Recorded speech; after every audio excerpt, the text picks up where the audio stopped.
Орон өдрийн үзэгчдээ тавтай сайхан хамрал цааж байна уу? Монгол мэдээ агентлаг цагийн хүрд мэдээллийн хөтөлбөрийнхөө мягмар гарагийн дугаарыг эхэлж байна. Эхлээд зарим мэдээний товч агуулгатай танилцсан.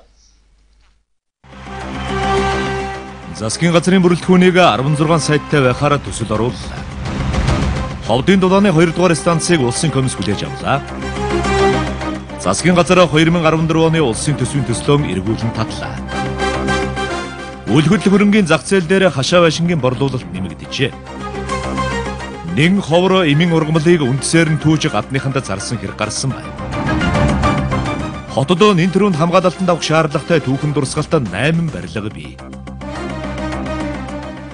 Хүчит шонхор зах дээр худалдаалагдж байгаа махны ихэнх нь ямар ч гарал үүслийн бичиг баримтгүй байдаг. Малын хулгай зохион байгуулалттай бүр сүлжээнд орсон тухай өнөөдрийн сэдвээр ярилцсан. Эдгээр болоод бусад мэдээллийн дэлгэрэнгүй цагийн хүрд мэдээллийн хөтөлбөрөөс дэлгэрүүлэн хүлээн авч үзээрэй. Улсын их хурл засгийн газрын бүтцийн тухай хуульд нэмэлт өөрчлөлт оруулж зарим яамыг нэгтгэх шийдвэрийг түрүүчийн 7 хоногт гаргасан.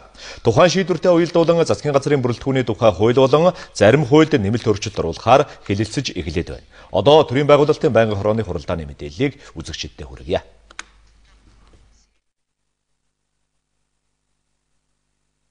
Улсын хурлд ерөнхий сайд Алтан уугийн өргөн мэдүүлсэн хуулийн төслөөр бол цаашид засгийн газар ерөнхий сайд, шадар сайд болон салбарын 14 сайдын бүрэлдэхүүнтэйгээр ажиллах юм. Засгийн газрын бүтцийн тухай хуульд өөрчлөлт орсны дагуу одоогийн сайдуудаас 7 нь өөрчлөгдөж, шинээр 4 сайдыг томилох эрхцүү орчин бүрдээд байна. Бас засгийн газрын бүтэц өөрчлөгдсөнтэй холбогдуулан зарим салбарын сайдын нэр томьёонд өөрчлөлт орох чиг үүрэг нь тодорхой болох юм. Харин гишүүн Батцамдангийн хувьд засгийн газрын бүтэц бүрэлдэхүүнд өнгөц өөрчлөлт хийгээд өнгөрч болохгүй гэсэн байр суурьтай байна. Өнөөдөр засгийн газрын оруулж ирж байгаа бүтэц бүрэлдэхүүний тухай хууль бол зүгээр косметик засал. Бид шинжил хийх гэж байгаа ус өөр шинжил хийх хэрэгтэй. Гүн гүнзгий өөрчлөлтийг нь усад хийх хэрэгтэй. Засгийн газрын бүтэц бүрэлдэхүүн сайд нар томилоход яг энэ процедураар яг энэ хуулиар явдаг. Энэ одоо өөрчлөгдөөгүй. Бүгд 3-4 хилцүүлгээрээ хилцээд явдаг. Тийм учраас илүү ажил хийж байгаа нэг ч тохиолдол байхгүй. Ерөнхий сайдын өргөн мэдүүлсэн засгийн газрын бүрэлдэхүүний тухай хуулийн төсөл болон бусад хуулийн төслийг хэлэлцэхдээ зөв дараалалд оруулах, дэгийн зөрчил үүсэхгүй байх боломжтой ойсох, зарим сайдын томилгоог хийхдээ цаг хугацаа алдахгүй байх шаардлагатай тухайд төрийн байгуулалтын байнгын хорооны хуралдааны үеэр яригдлаа.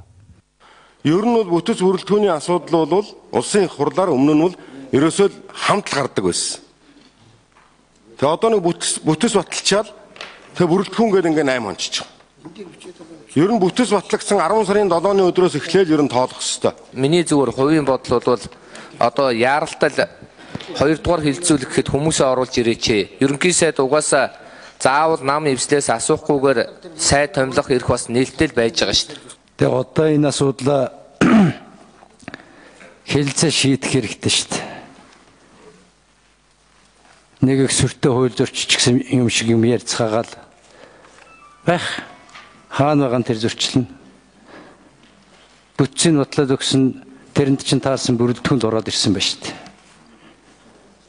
Ийм учраас энэ асуудал одоо ингээд бахад дарга санал хураалгаад урагшаа явуулаа. Алтан уугийн сайд өнөөдөр тэр сайдныхаа асуудлыг оруулж ирээ. Энэ янз бүрийн фракцуудын шантааж, энэ эвсэлгээч юмны шантааж, элдв юмнаас чинь болж энэ засгийн ажил ингэж хохирох ёсгүй шүү.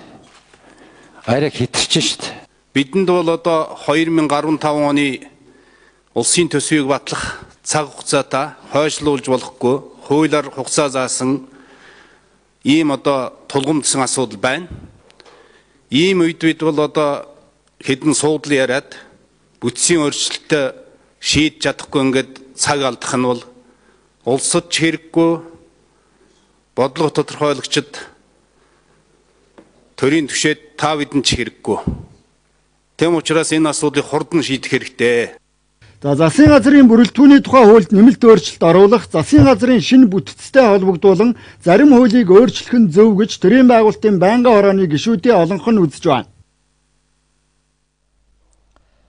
Өнөөдөр засгийн газрын ээлжид ус хуралдаан боллоо. Энэ хурлаар засгийн газрын 2014 оны 10 дугаар сарын 14-ний өдрийн ээлжид ус хуралдаанаар улсын хурал өргөн мэдүүлсэн Монгол улсын 2015 оны төсвийн төслийг эргүүлэн татж, засгийн газрын шинчилсэн бүтцтэй уялдуулан дахин боловсруулахаар шийдвэрлсэн байна. Одоо дараагийн мэдээ танилцуулъя. Улсын их хурал засгийн газрын бүрэлдэхүүний тухай хууль болон зарим хуулийн төслийн хэлэлцүүлгийг чуулганы нэгдсэн хуралдаанаар үргэлжлүүллээ. Тухайн хуулиудад өөрчлөлт оруулснаар зарим салбарын сайдын нэр томьёо өөрчлөгдөн хариуцах чиг үүрэг нь тодорхой болж, засгийн газрын гишүүдийн тоог эцэслэн тогтоох юм а. За ерөнхий сайдын хувьд засгийн газрын бүтэц бүрэлдэхүүний асуудлыг улсын хуралд өргөн мэдүүлэхдээ хууль болон дэгийн зөрчил үүсгэснээс болоод яамгүй сайдууд бас сайдгүй яамд бий болж хувирлаа гэж гишүүн Отгонбаяр шүүмжилж байна. Харин шинээр зарим сайдыг томилтол ямар нэгэн завсар гарахгүй гэсэн тайлбарыг засгийн газрын хэрэглэх газрын дарга сайхан бэлэг өгч байна. За улсын хурал засгийн газрын бүрэлдэхүүний асуудлыг шийдэхдээ ямар дэгийг баримтлах шаардлагатай талаар бусад гишүүдч байр сууриа илэрхийллээ. Бүтцийн хууль хизээ хүчин төгөлдөр болох уу гэхээр тогтоол заасан байгаа. Баталсан хуулийн дотор. Бүрэлдэхүүний хууль хүчин төгөлдөр болох батлагдахаар гэж байгаа шүү. Бүтцийн хууль хүчин төгөлдөр болно гэж. Тэгэхээр энэ бүрэлдэхүүний хуулийг одоо өнөөдөр хүчин төгөлдөр болох ёстой. Одоо өнөөдөр бид нар уулуурхай яамыг эрчим хүчний яамтай нийлүүлээд уулуурхай эрчим хүчний яам гэдгээ батлаад өгчихнө. Тэгээ одоо тэр яамны сайд нь хин ган хуйг юм уу сонон бэлэн юм уу? Дараагийн сайдрын томилгооч нь ерөнхийлөгчтэй зөвшөлдсөө тэгээд ингээд гисээр явтал тэр нямдар гишүүний хэлээд байгаа шиг цаатлын хорыг одоо болий. Төрийн процедураа аваад ингээ явтал зай гарнаа. Энэ зайн дээр чинь янз бүрийн юмнууд хийгддэг штеп. Бүрэлдэхүүний хууль батлагдах хоёр нөхцөл үүсэж байна. Та нар хүмүүсээ батлагдахаас өмнө өргөн барай. Нэг. Энэ бол завсар гарахгүйгээр явна. Хүмүүсээ өргөн барьж чадахгүй бол бүрэлдэхүүн батлагдаад шууд үүрэг гүйцэтгэж томилогдох ийм нөхцөл байдал үүсэж байгаамаа. Энийг бол бид нар айл талдаа ойлгож байгаа. Бид засгийн газар хандаж юу гэж хэлж байгаа гэхээр энийгээ шуурхай түргөө оруулж ирээ. Улсын хурал бол харин энэ дээр маш их ойлгож хандж байгаа шүү. Улсын хурал засгийн газрын бүтцэд өөрчлөлт орсонтой холбогдуулан засгийн газрын бүрэлдэхүүний хууль болон зарим хуульд нэмэлт өөрчлөлт оруулахаар тогтоод байна. Хуулийн төслүүдийн хэлэлцүүлгийг үргэлжлүүлнэ. Харин ерөнхий сайдын хувьд шинээр томилогдох сайдуудад нэр дэвшигчдийн талаарх саналаа улсын хуралд өргөн мэдүүлэх юм.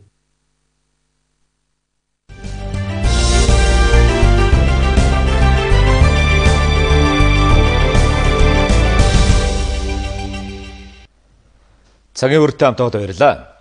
Монгол банкнаас өнөөдөр орон сууцны үнийн судалгааг танилцууллаа. Өнгөрсөн 9-р сард орон сууцны үн ханш өмнөх сарынхаас буурсан гэсэн тунгарсан байна. Харин хашаа байшингийн борлуулалт энэ хугацаанд 2 дахин нэмэгдсэн байна. Өнгөрсөн 9-р сард орон сууцаа зарна гэсэн 2500 гаруй иргэдийн хуучин байр болон 44,000 айлын шинэ орон сууцны үнийн мэдээлэлээр үндэслэн дээрх судалгааны дүн гаргасан байна. Үн ханшийн хувьд өмнөх сарынхаас буурсан, гэхдээ өмнөх оны мөн ихээс өссөн гэсэн мэдээллийг судалгааны багийнхан өгч байна. Энэ 9-р сарын утга нь 23.43% өсөлттэй гаржээ. За энэ нь өмнөх сараас бол өмнөх үе 8 дугаар сараас 0.5% өсөлттэй бууралттай өмнөх сараас бол буурс үзүүлж байна. За тэгээд оны одоо ихэнх үетэй харьцуулах юм бол одоо 14 оны 1 сартай харьцуулах юм бол 4.3% өсөлттэй. За өнгөрсөн оны мөн 13 оны 9 сартай харьцуулах юм бол 11.2% өсөлттэй гарлаа. Орон сууцны үнийн индекс нь үндэсний статистикийн хорооноос тооцдог хэрэглээний үнийн индекстэй адил ойлголт. Орон сууцны үнийн индексийг тухайн орон сууцны байршил, гадна тогтчлт, барилгын чанар гэх зэрэг шинж чанаруудаас хамаарах үнийн өсөлтөөс тусна гаргадаг судалгаа юм а. Энэ нь өөрөөр хэлбэл орон сууцны үнийн хөөсрөлтөөс ангит бодит үнийн түвшинг тогтоодог судалгаа гэсэн үг ээ. Энэ нь эдийн засгийн бодит нөхцөл байдлыг урьдчилан тооцох ач холбогдолтой гэдгийг судлаачид хэлж байна. Санхүүгийн зах зээл дээр үүсэж байгаа янз бүрийн хөөсрөлт, хямралын хэмжээнд байна уу ч гэдэг юм уу. Үүнийг бас илрүүлэх юм боломжтой болно гэсэн үг. Индексийг нарийн тооцох юм бол. За 3 дугаарт нь бол энэ банк санхүүгийн байгууллагууд өөрснийхөө өндөр актив санхүүгийн үйл ажиллагааны нэг гол хэсэг болж байгаа нь үл хөдлөх хөрөнгийн зээл, түүн дээр суурилсан үн цаасны ханшийн, үн цаасны хандлагын талаар бас урьдчилан ийм төсөөлөл авах боломжтой болно. Манай бас 2009 оноос хойш орон сууцны үнийн индексийг тооцож эхэлсэн. Харин Монгол банкнаас энэ индексийг энэ оны 3 дугаар сараас эхлэн сар бүр танилцуулдаг болоод байгаамаа. Монголд үйл хөдлөх хөрөнгийн зах зээл улирлын чанартай үн ханшин өсөж буурч байдаг гэж ярьдаг. 9 дугаар сард хуучин орон сууцны борлуулалт 15%-аар, шинэ орон сууц 40%-аар нэмэгдсэн байна. Харин хашаа байшингийн борлуулалт 2 дахин нэмэгдэжээ. Ашигт малтмалын ордын нөөц тайлагнах олон улсын стандартын хорооны ээлжид туралдаан Улаанбаатар хотод боллоо. Хуучин зөвлөлт холбоот улсад мөрдөж байсан стандартыг шууд хуулбарлан ашиглаж байгаа тогтолцоог өөрчилж олон улсын стандартад шилжихэд энэ хурал чухал ач холбогдолтой гэж Эрдэс баялагын салбарынхан үзэж байна.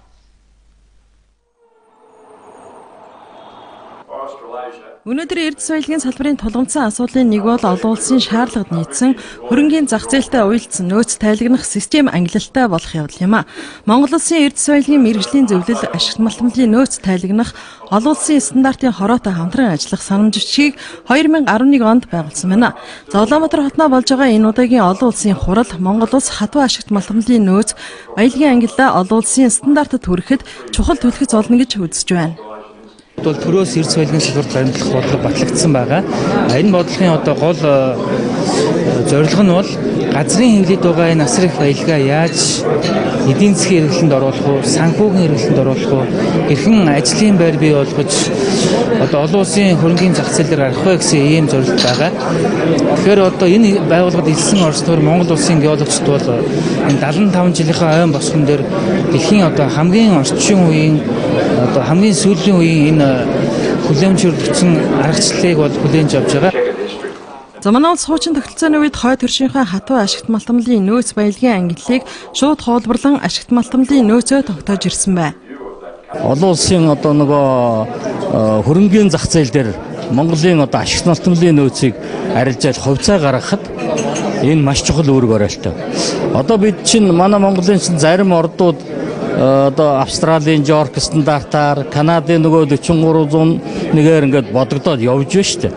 Тэгэхээр Монгол өөрийн гэсэн одоо стандарттай болоод нөөцийн ангилалтай болоод тэр ангиллаараа өөрсдөө одоо нөөц баялгаа тодорхойлоод олон улсын зах зээл дээр гарах ийм болцоо боломжийг нээж өгч байгаа. 1997 онд ашигт малтмалын хуулийг шинжилэн баталж ашигт малтмалын нөөц баялагын ангиллын журам гарган өнөө хүртэл мөрдөж байгаа ч энэ нь олон улсын стандартыг хангаж чадахгүй байгааг Эрдэс баялагын салбарынхан хэлж байна. Улс орны төдийгүй дэлхийн хэмжээний томоохон ордууд илэрч байгаа өнөө үед түүнийг олборлох, бүтээгдэхүүнийг нь дэлхийн зах зээлд борлуулах, урьдчилсан нөхцөл нь олон улсын шаардлагын дагуу нөөцийг тоолон бодож Монгол улсын Эрдэс баялагын санд бүртгүүлэх явдал болж байна. Сүлжээний зохион байгуулалтанд орсон малын хулгайчид хүн бүлцөөтэй малчдыг урдаар судалж байгаад хоттой хоныг нь туугаад явсан тухай бэлчээрт байсан азар гадууг нь ядлаад ачаад явсан гэх зэрэг хэрэг цагдаагийн газар бүртгэгдэх болжээ. Энэ үйлдэлтэд тэмцэхээр төрөөс хэд хэдэн хууль санаачилсан ч бодиттой үр дүнд хүрээгүй байна. Жишээ нь 2008 оноос мал нэгбүрийг бүртгэж үнэмлэгтэй болгох ажлыг орон даяар эхлүүлж нийтдээ 4 тэрбум төгрөг зарцуулсан. Гэвч өнөөдөр хүчит шонхор худалдааны төвд хаанхын ямар гарал үүсэлт мах орж ирж байгааг хянах бүртгэх боломжгүй хэвээр байна. Нарийн зохион байгуулалттай хулгайчдын бүлэглэлийг илрүүлэхэд төрийн хууль хүчгүйдэж байгааг мал эмнэлгийн улсын байцаагчид хэлж байна. Хүчит шонхор худалдааны төвд 10 дугаар сараас эхлэн 12 дугаар сар хөдөлгөөн ихсэж мах орлуулах гэсэн иргэд багтахаа байлдаг байна. Шинэ 3 цагт очиход хүчит шонхор худалдааны төвүүдэнд мах ажсан ачааны машин хэдийн дугаарлаа зогсжээ. Тэд худалдааны төвд орж махаа борлуулахын тулд үүднээс нэвтрэх хуудас авдаг. Энэ бичгийг авсан хүн бүр хаанаас мах ашиж ирснээ баталгаажуулж гарал үүслийнхээ бичгийг үүднийг харуулд мөн өгөх ёстой. Гэтэл хүчит шонхор худалдааны төвд хамгийн түрүүнд орж ирсэн 29 машины 10 гаруй нь малын гарал үүслийн бичиггүй байлаа. Өөрөөр хэлбэл мах хаанаас ямар замаар орж ирсэн ногт тодорхойгүй гэсэн үг. Хүсгэл аймгийн цагаан улс суманд нэрлэгдсэн гэх гарал үүслийн бичиггүй 2000 малын мах өнөөгөө хүчит шонхор төвд орж ирлээ. Энэ хөвсгөлийн хүн 5 тонн махтай ирж байна. 4 тонн мах энийг цаанаас олгосон байна уу? Яг энэний бичиг нь хаа байна вэ? Наач юм нэ. Ийм байдлаар гарал үүслийн бичиггүй олон зуун тонн мах нийслэл рүү орж ирдэг байна. Уг нь хуулиндаа гарал үүслийн бичиггүй малын махыг мэргэжлийн хяналтын байцаагчид хурааж аваад улсын орлого болох хэрэг. Гэвч энэ хууль хэрэгжих боломжгүй байгааг газар дээр нь ажиллаж байгаа төрийн албаагчид хэллээ. Машины дугаар чинь Төвөөс махаас хөдөө усны сумдуудаас ямар сумдуудаас хэлүүлээд сумдуудаас авсан энэ юуны гал үүслийн бичиг гэж өгч байгаа шүү дээ. Та тэр авахыг мэдж байгаа юу? Одоо 5 цагийн үед орж ирсэн 4 тонн гаруй мах атсан мах байна. Мал эмнэлэг арын цэврийн гарал үүслийн гэрчлэгээгүй. Одоо холбогдох бичиг баримтууд одоо ямар ч холбогдох бичиг баримтгүй орж ирж байна. Мал одоо тэр мах бүтээгдэхүүнийг бол хууль бусаар тээвэрлсэн оруулж ирсэн одоо тэр гэрчлэгээгүй тохиолдолд бол улсын орлого болгож хураах гэж байдаг. Гэвч одоо манай дээр бол яг нь улсын орлого болгоод хураах гэдэг одоо энийг шалгаж явах зур бол энэ зүйлүүдийг одоо саатуулах байр одоо юу байхгүйгаас болоод энэ иргэдүүдийг бол ингээд юунууд саатуулах байр байхгүй учраас одоо тэр нөхцөл боломж байхгүй учраас торгоод ингээд явуулдаг. Олон зүйл заалттай хууль журмууд батлагддаг, харин хэрэгжүүлэх гэхээр амьдрал дээр хэрэгждэггүй жишээ энэ байна. Хуулийн цорхойг малын хулгайчид сайн мэддэг болохоор яах ч арга байдгүйг цагдаагийн албаагчид хэлж байсан юм а. Цагийн урд мэдээллийн хөтөлбөр өнөөдрийн сэдвээр малын хулгай малчдыг сөхрүүлж байна. Яг энэ асуудлаар бид нар студидтэй цагдаагийн ерөнхий газрын малын хулгай гэмт хэрэгтээ тэмцэх дасгийн дарга бүх чулуунтай ярилцаж байна. Тэр сая та хоёрын үтсэн мэдэн дээр гарч ийн л да. Хүрсгэл аймгаас орж ирсэн 2000 мал гулуус махан дээр ямар ч гарал үүслийн бичиг баримт нь олдохгүй. Байцаагч нь сефнээсээ бичгээ одоо хайгаал байна. Тэр энэ гарал үүслийн бичиг гэдэг чинь аль нэг байцаагчийн сеф аль эсвэл ширээн дотор хадгалаатай байх ёстой баримт уу? За гарал үүслийн гэрчлэгээ маань 2005 оноос хойш ерөнхийдөө хэрэгжиж байгаа ийм хөдөө аж ахуйн яамны сайд, хуулийн сайдын хамтарсан тушаалаар хэрэгжиж байгаа ийм бичиг байна. За гарал үүслийн гэрчлэгээг бол одоо нийслэл хот болон төв суурин газар ажлын зорилгоор тээвэрлэж байгаа махан бүтээгдэхүүн, за түүхийд, за бусад одоо гэдэг мал амтны гаралтай бүтээгдэхүүнд бичиж өгд юм аа. За энэ бол гарал үүслийн гэрчлэгийг одоо СЭП-нд хадгалах гэдэг юм уу? Ер нь бол тухайн одоо борлуулсан цэгийн мал эмнэлэг үйлчлийн албаны эрүүл ахуйн байцаагч нь тухайн бичиг баримтыг бол хурааж авч үндэслэж тухайн үндэслэн дээр бол махыг тухайн зах зээл дээр борлуулах үйлчлэгээ эрхийг олгож байгаа. Тэгэхээр улсын хурлын чуулганаар яг санаж байна л да. Малыг эмгэгчүүлэх ажлыг энэний одоо хэрэгтэй байгаа төсвийг батлахтаа бол хэрвээ ингээ бүх малыг эмгэгчүүлчих юм бол бүртгэлд оруулнаа, захин мэдээллийн дата сантаа болно. Нөгөө яриад идэг малын хулгай багаснаа гэж яриадсэн шүү дээ. Энэ 4 тэрбум төгрөг гарчиж. Гэтэл яг бодит байдал дээр гэмт хэргийн тоо буураагүй. Үр дүнгээ өгснө. За малын захин бүртгэл гэдэг бол Монгол малх төрийн хүрээнд бол хэрэгжиж байгаа ажил. За энийг бол хөдөө хүнс хөдөө аж ахуйн яам бол гардаг хэрэгжүүлж байгаа.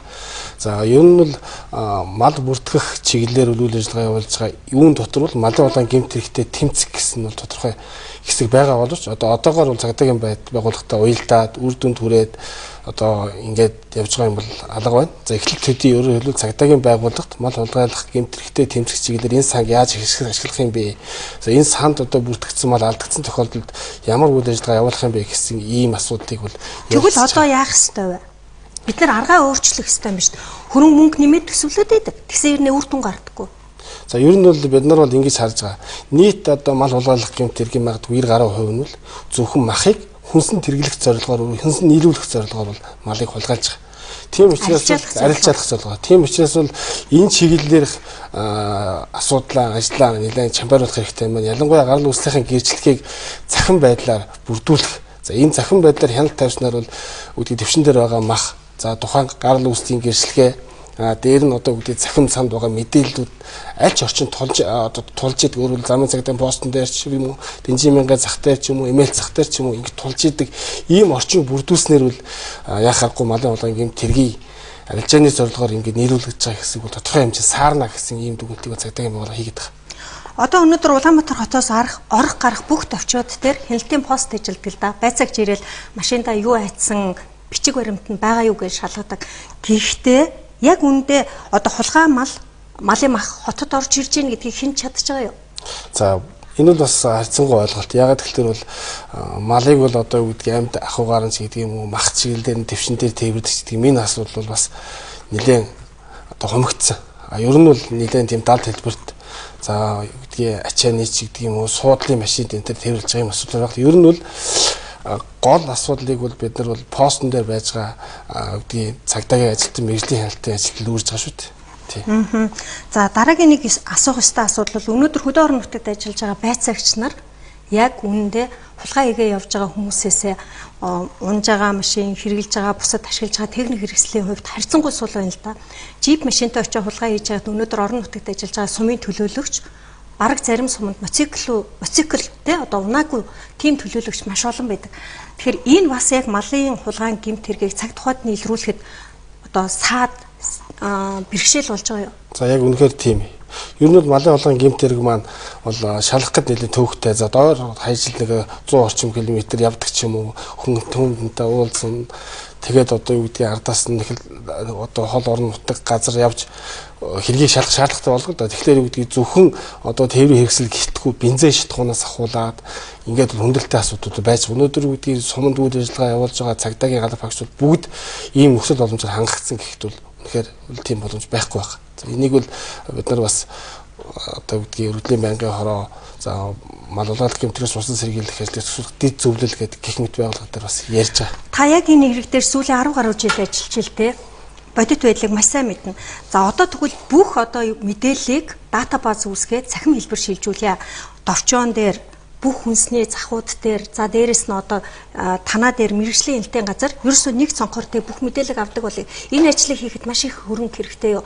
Та энэ асуудлаа улсын хурал засгийн газар танилцуулахаар юу гэсэн хариулт өгдөг вэ?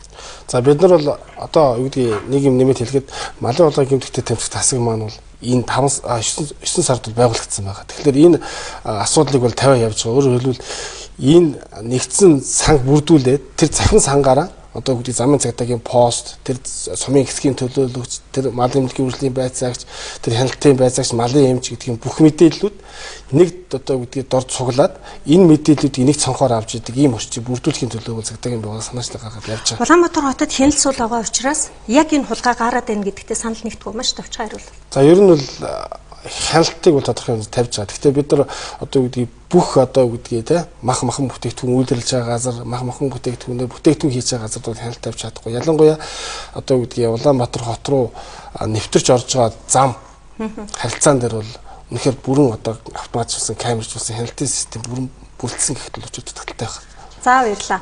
Цагийн үрд мэдээллийн хөтөлбөр өнөөдрийн сэдвээр малын хулгай амлалтыг сөхрүүлж байна гэдэг асуудлаар ярилцлаа.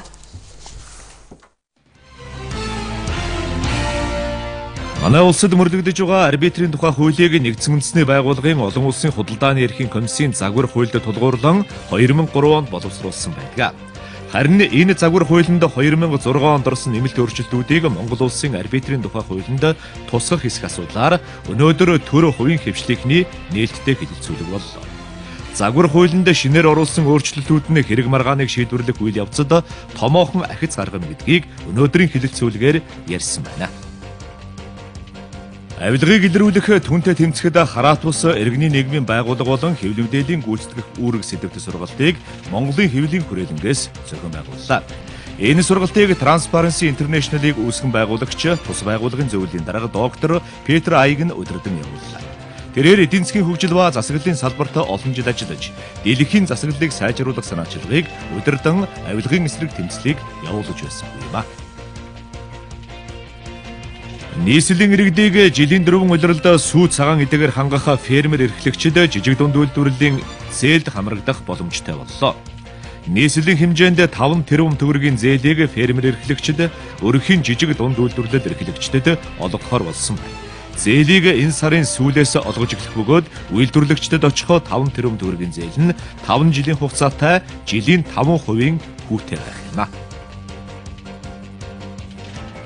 Өвөрхөн аймгийн төр захиргааны байгууллагууд мэдээллийн удирдлагын цогц програмтай болсон байна. Энэ програмыг ашигласнаар төрийн байгууллага цаасгүй технологид шилжиж, албан бичиг өргөдөл гомдлыг цахимаар шилжүүлэх, шийдвэрлэх, засаг даргын хөтөлбөр үндэсний чиглэлийг цахимаар тайлагнах. Мэдээлэхээс гадна энэхүү програмыг ашиглаж байгаа яам бусад аймагуудтай шууд холбогдох боломж бүрдэх юм.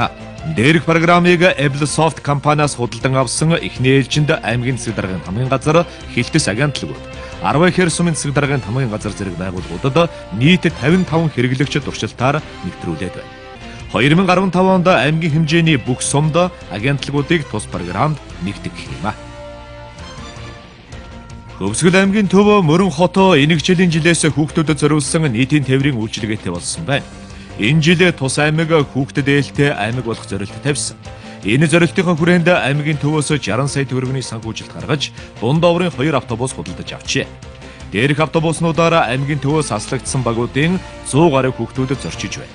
Цаашид аймгийн удирдлагууд автобуснуудын тоог нэмж, өндөр настан болон хөгжлийн бэрхшээлтэй иргэдэд үйлчилдэг тээврийн үйлчилгээтэй болох зорилтыг тавьж байна.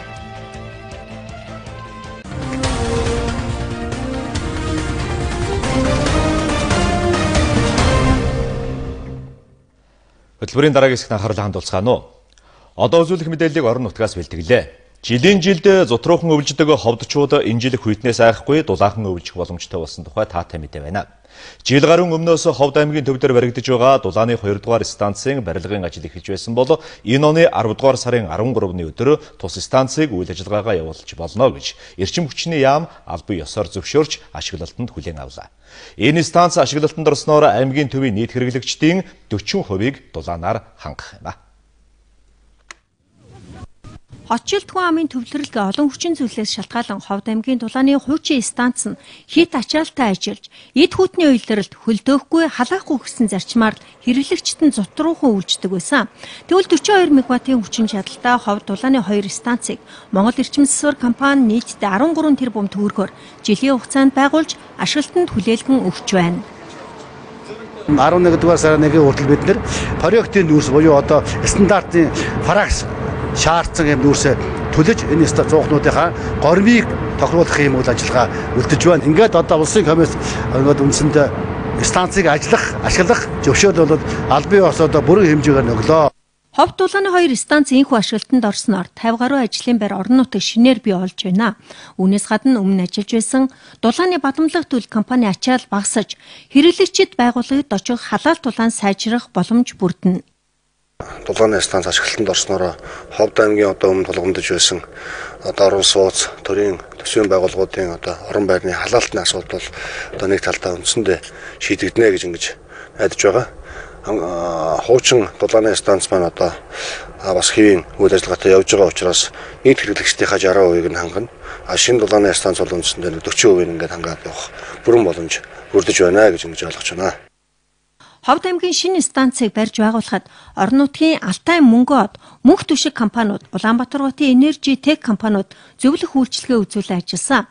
Эдгээр компаниуд дулаан хуваарлах байгууламжуудыг барих, Ховд дулааны 2 дугаар станцаас дулаан авах байгууллагуудын хуучин шугам сүлжээг солих ажлыг цаг хугацаанд нь хийж гүйцэтгэжээ.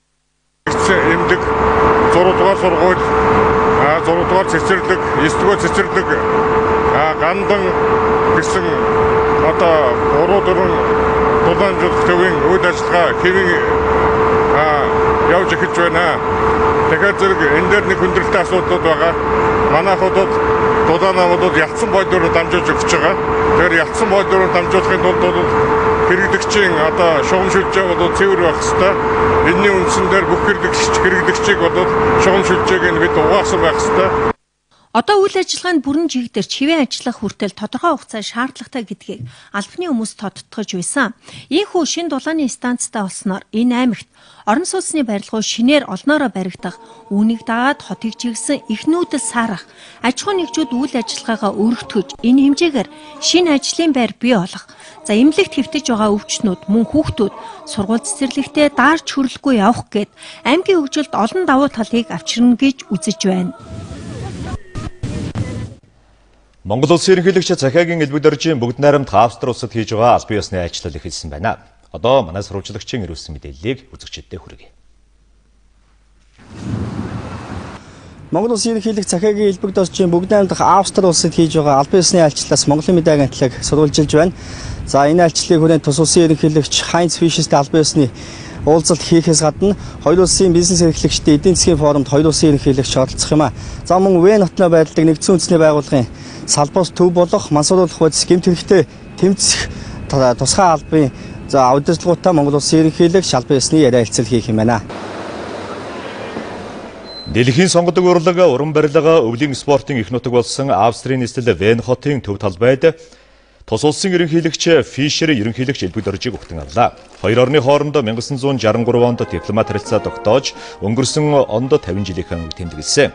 Сүүлийн 5 жилд хоёр орны худалдаа эдийн засгийн харилцаа эрчимтэй хөгжиж байна. Зөвхөн өнгөрсөн оны 10 дугаар сарын байдлаар Австрийн талын оролцоотой нийт 2.9 сая Америк долларын хөрөнгө оруулалт бүхий 22 компани бүртгэгдэжээ. Мөн 2.1 сая Америк долларын бүтээгдэхүүн Монголоос экспортлж, Австри улсаас 6.9 сая Америк долларын бараа бүтээгдэхүүн Монгол улсад нийлүүлсэн байна. Айлчлалын эхэндээ хоёр орны ерөнхийлөгч ганцаарчилж уулзсны дараа хоёр талын албан ёсны уулзалт эхэлсэн. Албан ёсны уулзалтын дараа ерөнхийлөгчийн ордны Мария Тереза танхимд ерөнхийлөгч нар хэвлэлийн баг хурал хийж сэтгүүлчдийн асуултанд хариуллаа.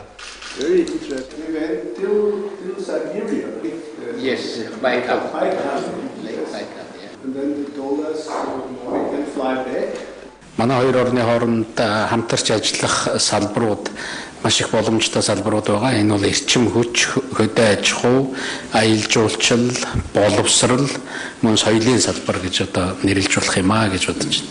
Мөн олон улсын одоо салбарт бид бол бие биенээ дэмжиж маш идэвхтэй ажилладаг. Монгол улс бас сайн засаглалын чиглэлд эрчимтэй алхам хийж байгаа ийм орн байгаа. Олон улсын авилгалын эсрэг академийн одоо гишүүнээр Монгол улс 2013 онд нэгдэж орсон байгаа. Мөн сүүлийн 2 жилд Монгол улс 25 одоо пунктаар 25 байраар авилгалаа бууруулж чадсан бас ийм одоо үр дүнтэй явж байгаа юм орон. Би одоогоос 12 жилийн өмнө Австрийн парламентын ерөнхийлөгч байхдаа Монгол улсад албан ёсны ажиллалт хийж байсан. Тэр үеэс хойш Монгол улс эдийн засаг болон нийгмийн хөгжлийн хувьд асар том амжилтыг олсон байна. Олон улсын тавцан дахь нэр хүндэж өслөө. Үүнд би хувьяасан монголчуудад баяр хүргэмээр байна. Хоёр улсын хувьд түүх, уламжлал, соёл болон газар зүйн байршил, улс төрийн бодлогын хувьд адил төстэй зүйл олон байгааг ерөнхийлөгч илбэгдэрж ярьлаа. Сүүлийн жилүүдэд манай хоёр улсын хамтын ажиллагааг тэр тусмаа эдийн засгийн талаар хамтран ажиллах олон талын санал жижигийг бид санал болголоо. Асуухад Австри улс бол төвийг сагсан бодлого үнэмтэлтэй цөөхөн орны нэг. Ер нь энэ бодлогын давуу тал болоод сул тал ер нь манад бас өх зөвлөгөөг юу гэж харж байна таны бодлоор? Дэлхийн 2 дугаар дайны дараа манай нийгэм хүчийн захирагч төвийг сагсан бодлоготой болох санаачлагыг гаргасан юм. Ер нь бол Швейцар улсын туршлага. Энэ бол зөвхөн улс төрийн яриа хэлцлийн төвшний бодлого биш. Цэрэг дайны хувьд ч төвийг сагсан бодлого чухал юм а. Дайны дараа Оросын холбооны улс, Англи, Франц, Америкийн нэгдсэн улсын цэргүүдийг нутгаасан гаргасны дараа үндсэн хуулиараа төвийг сагсан бодлоготой улс болсон. Өнөөдөр ард иргэд маань парламентын гол намууд ч энэхүү төвийг сагсан бодлогыг дэмжиж байдаг юм а. Хоёр улс цаашид эрчим хүчний салбар дэх хамтын ажиллагаа улам бүр хөгжүүлэх бодлого барих бөгөөд аль аль нь далайд гарцгүй орны хувьд давуу талаа тодорхойлох, туршлага солилцох хэрэгцээ шаардлага урган гарч байна.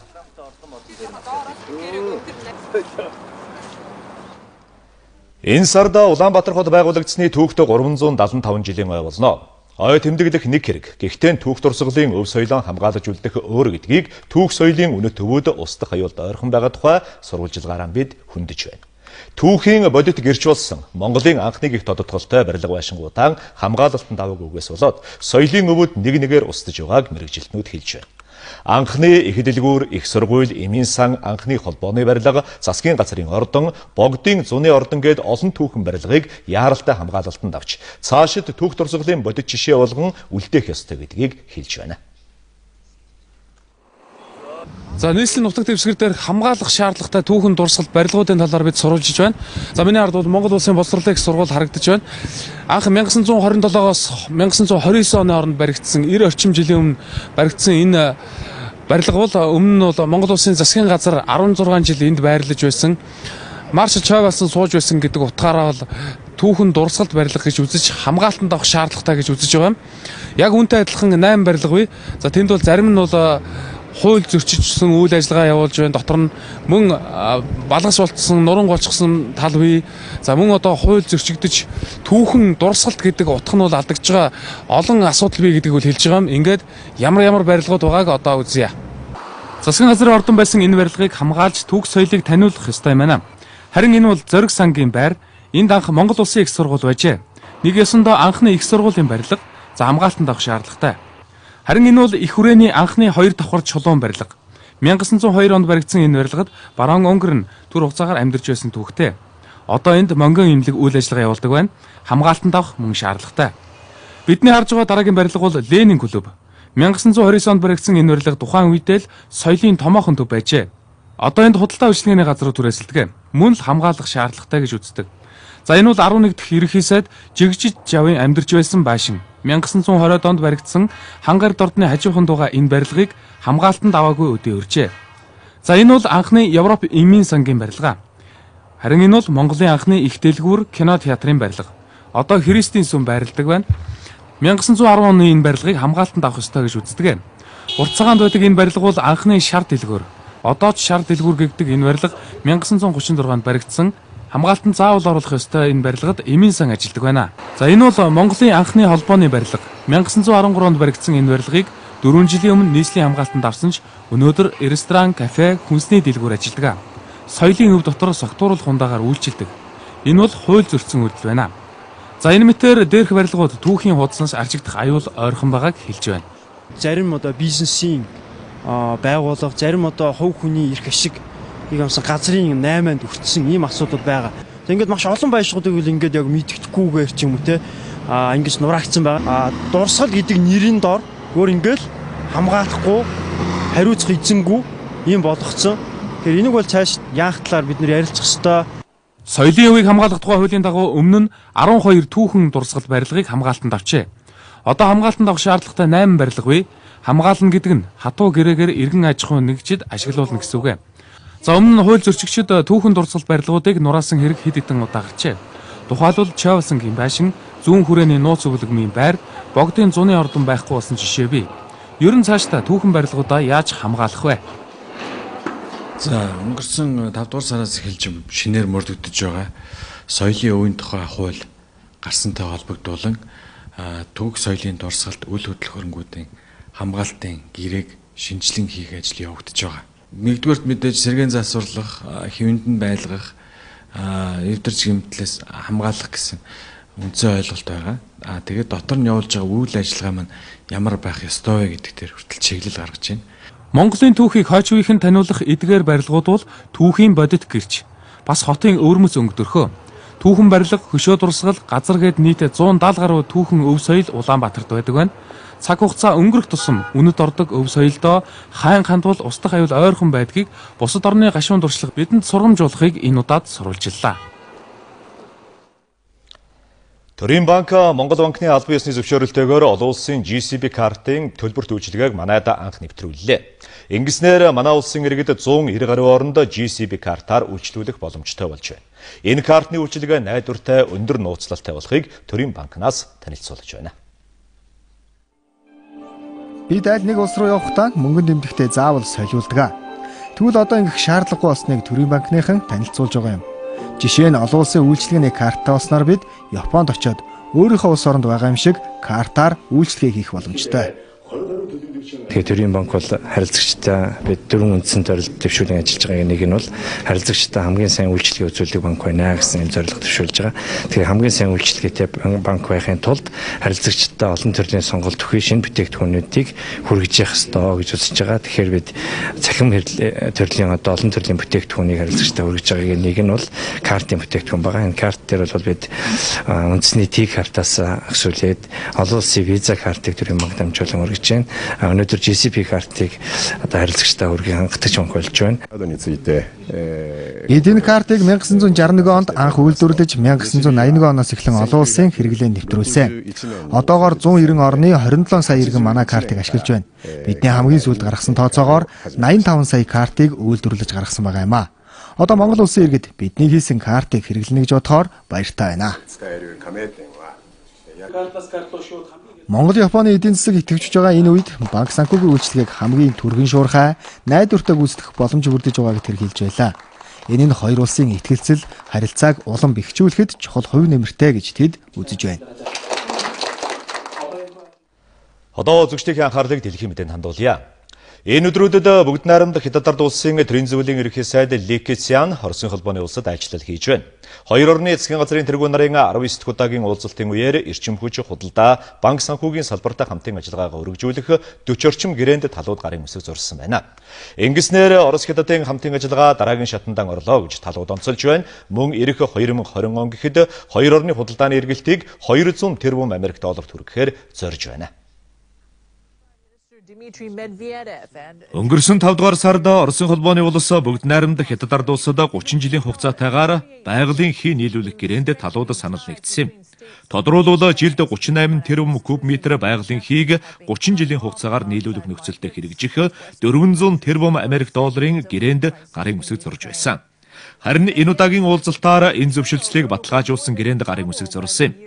Одоогоор энэ ажлыг хэрэгжүүлэхэд шаардлагатай судалгааг боловсруулж байгаагаас гадна үүнд хугацаа хэрэгтэй гэж Хятадын төрийн зөвлөлийн ерөнхий сайд хэлжээ. Мөн хоёр орны томоохон банкуд валют солилцох гэрээг байгуулж, тодруулбал Оросын 3 банк, Хятадын 3 банктай хамтран ажиллахаар боллоо. Ингэснээр олон улсын зах зээлд төлхөө ашиглагдаж байгаа Америк долларын хэрэглээг багасгаж, өөрсдийн санхүүжилтийн их усүрийг төрөлжүүлэхийг зорж байгаа гэж Оросын тал үзэж байна. Оросын холбооны улс болон бүгд найрамд Хятад ард улсын ерөнхий сайд нарын энэ удаагийн уулзалтын дараа хийсэн хэвлэлийн баг хурлын үеэр дэлхийн хоёр том орны хамтын ажиллагаа харьцангуй тогтвортой байж ирсэн гэдгийг онцлон хэлсэн байна. Мөн хоёр талдан ашигтай байдлаар хамтын ажиллагаагаа өргөжүүлж ирснээс гадна Орос Хятадын найрсаг харилцаа бусад улс оронд ч мөн ашиг тусаан үзүүлдэг гэж хэлсэн. Харин энэхүү уулзалтыг олон улсын шинжээчид Орос улс нь тус улсад тавигдж байгаа барууны орнуудын хориг арга хэмжээнүүдийн хийж байгаа эсрэг алхам гэж үзэж байгаа юм а. Өнгөрсөн оны байдлаар Орос Хятад улсын худалдааны эргэлт 89 тэрбум Америк долларт хүрч байсан. Энэ тоог эх онд 100 тэрбум Америк долларт хүргэж, үүнээс 5 жилийн дараа 200 тэрбум Америк доллар болгон өсгөхөөр зорилт тавьж байгаа юм а. Америк нэгдсэн улсын төрийн тэргүүн Барак Обама эрүүл мэндийн салбарын удирдлагуудад хандан Эбола вирусын халдвар авсан өвчтнийг асран хамгаалж байгаа эмнэлгийн ажилтнуудыг энэ вирусээс урьдчилан сэргийлэх арга хэмжээ авахыг шаарлаа.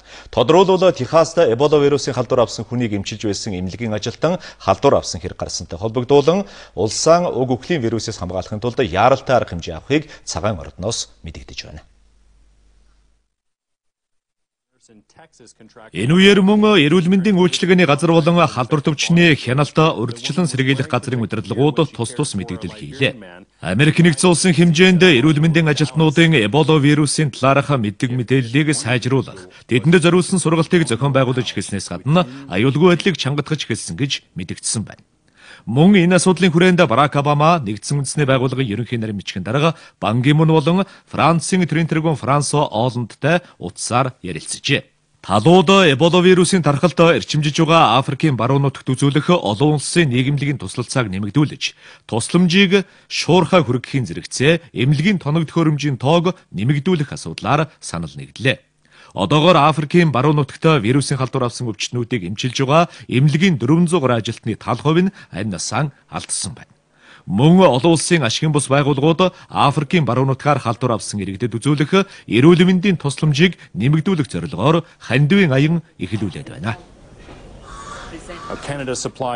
Африкийн баруун нутгаар эрчимтэй дарахж байгаа Эбола вирусын халдварыг Америк нэгдсэн улсын нэгэн иргэн авч өнгөрсөн 7 хоногт нас барсан. Харин тухайн өвчтнийг асран хамгаалж байсан эмнэлгийн ажилтан энэ вирусын халдвар авсан нь тогтоогдсны улмаас тус улсын эрүүл мэндийн салбарынхан жигсаал хийжээ. Тодруулбал Америкийн совилогчдын үндэсний төвийн гишүүд Эбола вирусын халдвар авсан хүмүүст эрүүл мэндийн туслалцаа үзүүлж байгаа эмнэлгийн ажилтнуудад вирусын халдвараас сэргийлэх хангалттай мэдээлэл, сургалт өгөөгүй гэж эмнэлгийн удирдлагуудыг буруутгаж байна.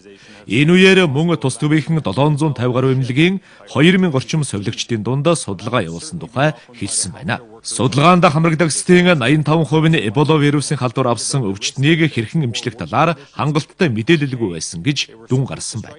Энэ нь аль хэдийн Америк нэгдсэн улсад бүртгэгдээд байгаа Эбола вирусын тархалттай тэмцэхэд тус улс бэлэн бус байсан гэсэн дүгнэлтэнд хүргэсэн гэж совилогчид анхааруулж байна. Хойд Солонгосын удирдагч Ким Чен Ун улсынхаа томоохон баяр ёслолд оролцолгүй. Хэсэг хугацаанд олонний өмнө ил гарахгүй байгаад олон улсын хэвлэл мэдээллийнхэн ихээхэн шуугж байсан юм а. Харин өнөөдөр тус улсын ажилчдын намын сонинд эрдэмтэн судлаачдад зориулан барьсан шинэ орон сууцны цогцлбортой удирдагч Ким Чен Ун танилцсан тухай мэдээлжээ. Гэхдээ тус нийтлэлд умрдын удирдагч орон сууцны цогцлбортой хизээ танилцсан талаарх он сар нь тодорхойгүй байсан ч ойрын өдрүүдэд болсон үйл явдал болох нь тогтоогдожээ. Мөн тэрээр шинэ цогцлборын дундуур таягтай явж байсан зураг сонинд нийтлэгдсэн байна. Өнгөрсөн сарын 4-өөс хойш хэвлэл мэдээллийн хэрэгслээр гараагүй байгаа нь умард солонгосыг ажиглагчдыг ихээхэн эргэлзээнд оруулж байсан юм а.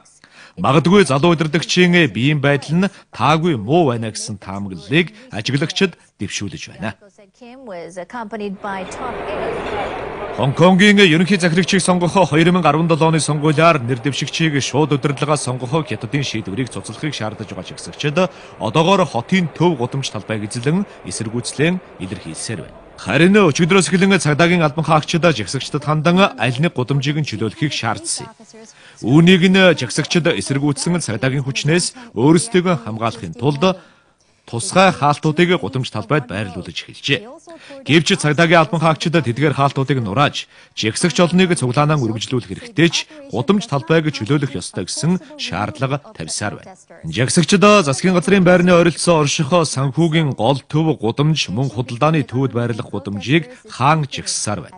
Тэдний шаардлагыг засаг захиргаан хүлээж авахаас нааш тэд эсэргүүцлийн жигсаалан зогсоохгүй үргэлжлүүлэх болно гэдгийг мэдэгдэж байгаа юм а. Одоо ойрын өдрүүдийн цаг агарын мэдээ хүлээн авцгаана уу.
Цагийн хүрд мэдээллийн хөтөлбөрийн мегмар гарагийн дугаар үгээр өндөрлөж байна. Хөтөлбөртэй хамтдаа байсан та бүхэн баярлалаа. Тавтай сайхан амарцгаая.